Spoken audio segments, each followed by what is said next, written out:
Welcome to the GKaiser Age. Today, we're going to be exploring the lore of the Macross universe, and as you can see, I am getting ready to launch in one of my favorite mecha from the show. To avoid copyright issues, you will get to see me playing the PlayStation 3 import game Macross 30 Voices Across the Galaxy while we go through the lore of the Macross universe. Macross 30 is an amazing game that has a huge selection of mecha and main characters from nearly every Macross series ever released, aside from Macross 2 Lovers Again and Macross Delta. This lore series is going to be focused on the lore, history, characters, and mecha from the Macross anime universe. I hope you will enjoy this series as we fly high into the Macross universe and discuss its lore. Captain Lucian GKaiser, Skull 1 launching!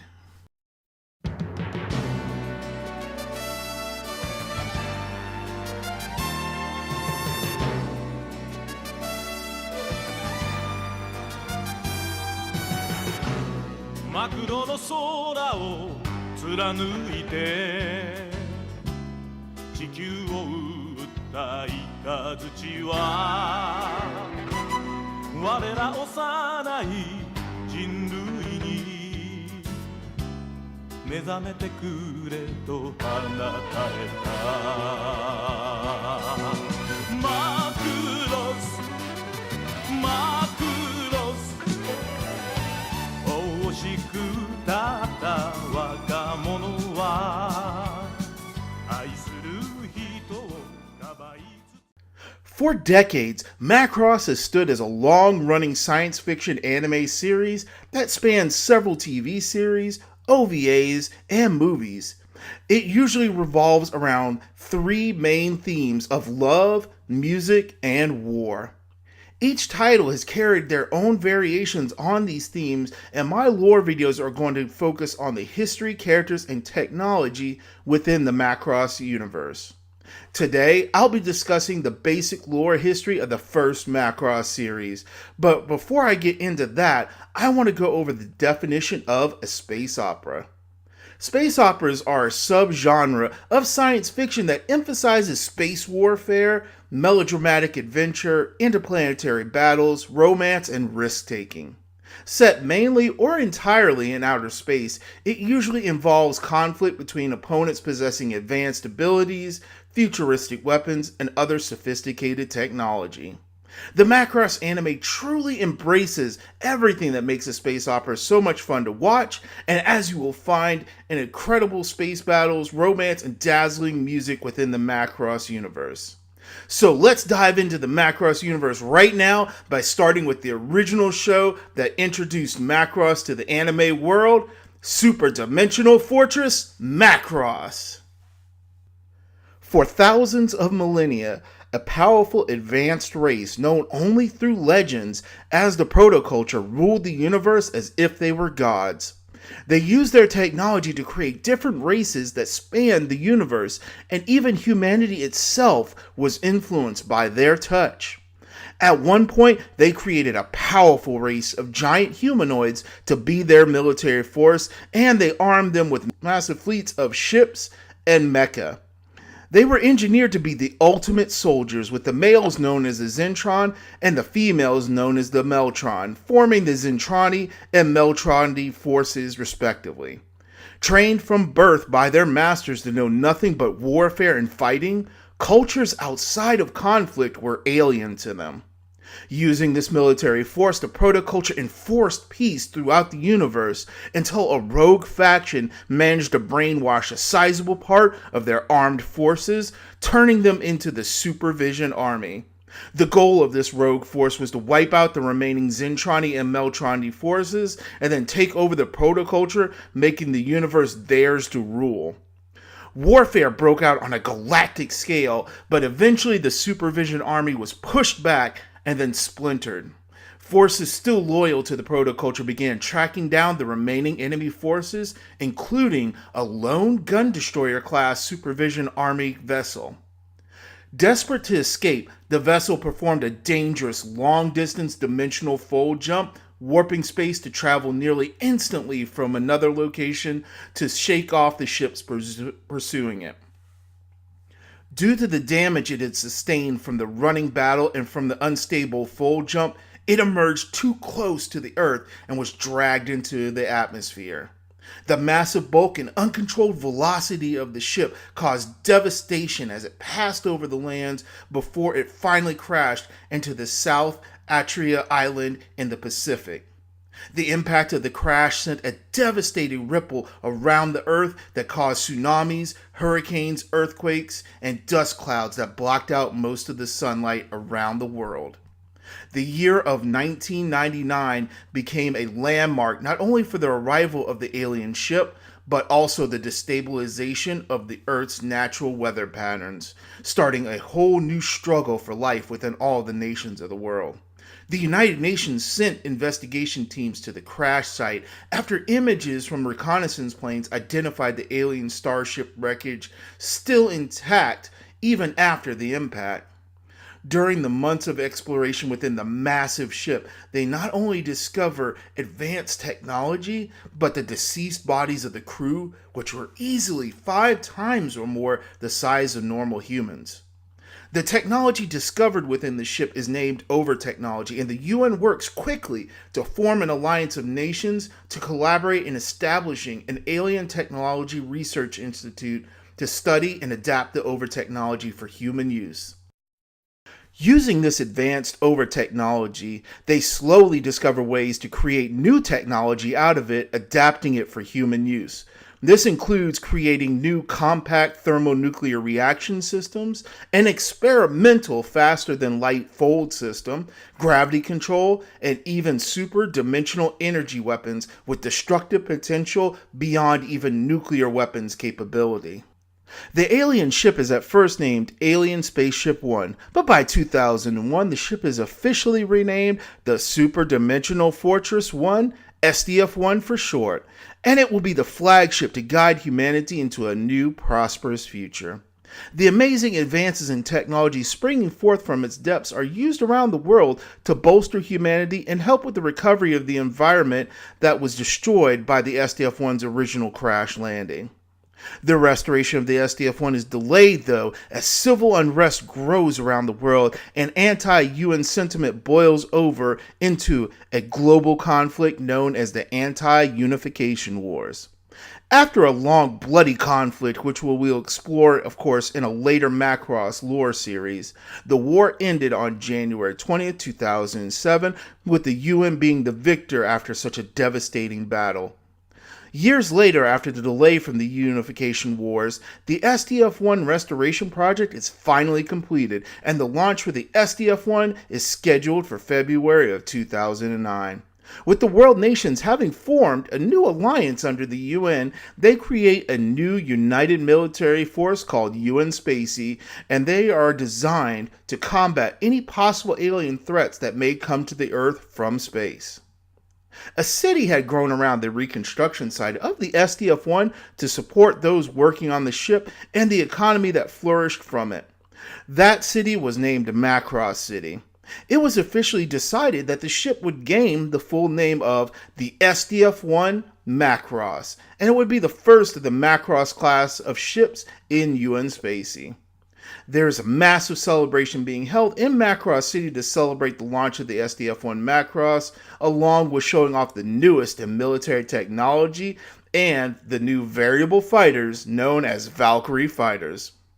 The captain of the SDF-1 Macross, Bruno J. Global, makes his way to the ceremony to announce the launch of the ship, while First Lieutenant Misa Hayase, along with the bridge crew, prepare the ship to embark on its first deployment. High in the sky above Macross City, young civilian pilot Hikaru Ichijo, flying his stunt plane, is coming to visit at the request of his friend Roy Fokker. Roy is an ace pilot who served in the UN forces and is one of the first pilots to truly show what the new fighter craft are capable of during the global war, as he was flying one of the first generation craft. Roy is giving a speech as a demonstration of the new VF-1 Valkyrie fighters are flying overhead, but the show is interrupted by Hikaru, who shows up the pilots with one of his stunt maneuvers. After incurring the scorn of Misa for flying into the middle of the demonstration and the ire of Roy for showing up the demonstration pilots, Hikaru lands and meets up with his friend Roy. As they catch up walking past the rows of new fighters, Hikaru is impressed with the VF-1D training fighter, though he is not interested in being a military pilot. Roy offers Hikaru a chance to go on a flight in the training VF-1D, in an attempt to try and convince his friend to leave the flying circus job of stunt flying and to become a military pilot like Roy himself. During the ceremony announcements, Captain Global is informed that Spacefold signatures, much like those from when the SDF-1 arrived, have been detected by his space observation systems. He rushes to the bridge of the Macross, and as the readings are analyzed by the tactical computers on board the ship, something deep within the ship begins to awaken. A fleet of ships emerge from Fold space near lunar orbit, and they are from the Zentrani branch of the remaining Protoculture armed forces. They have tracked the former Supervision Army ship to Earth, and their leader, Britai, and his advisor, Exildor, are intrigued with the fact that there are no signs that the enemy ship that they've been tracking did not leave the system. Readings show that it may have even landed on the alien planet before them, and Britai orders two ships to move in closer to the planet to provide better tactical data and locate the enemy ship that they are after. The moment the ships approach the orbit of the Earth, the stirring within the Macross systems becomes a rumble that becomes a roar as black block systems that were previously unable to be analyzed awaken within the Macross. First Lieutenant Misa Hayes scrambles to try and shut down the systems of the Macross and becomes even more alarmed when she's informed that the Macross cannon is being primed to fire at some unknown targets entering orbit. The Macross cannon is a massive, super-dimensional energy cannon formed from the bow of the ship, which splits into twin bows, between which incredible destructive energy begins to gather. Despite the best efforts of the crew, the weapon unleashes its attack before they can override or stop it from firing. The attack streams through the atmosphere, then stabs deep into space, striking one of the Zentrani ships directly, while the other is obliterated just by the passing energy beam. Seeing this, Britai assumes that his ancient enemy is still alive. The Zentrani forces are ordered to move forward to a more strategic engagement position, being wary of the more long-range cannon fire that is coming from the planet and making sure to prepare their assault forces for an attack. Captain Global figures out quickly that the main gun firing must have been a booby trap left behind, buried deep within the core systems of the ship to fire upon enemy forces when they were next detected. He immediately goes to red alert status, ordering all military forces on the island to deploy to intercept any incoming enemy attacks. Roy takes command of the Valkyrie fighter squadrons, having left Hikaru behind, who starts to doze off in the training fighter. In space, the ARMD-01 and 02 class space carriers deploy their Lancer II strike fighters in a bid to buy time for the Macross to launch. They begin launching a volley of missiles that destroy one of the Zentrani ships. Britai is unimpressed by their pathetic tactics, and his ship unleashes a full barrage as the Zentrani fleet begins to move closer to the Earth.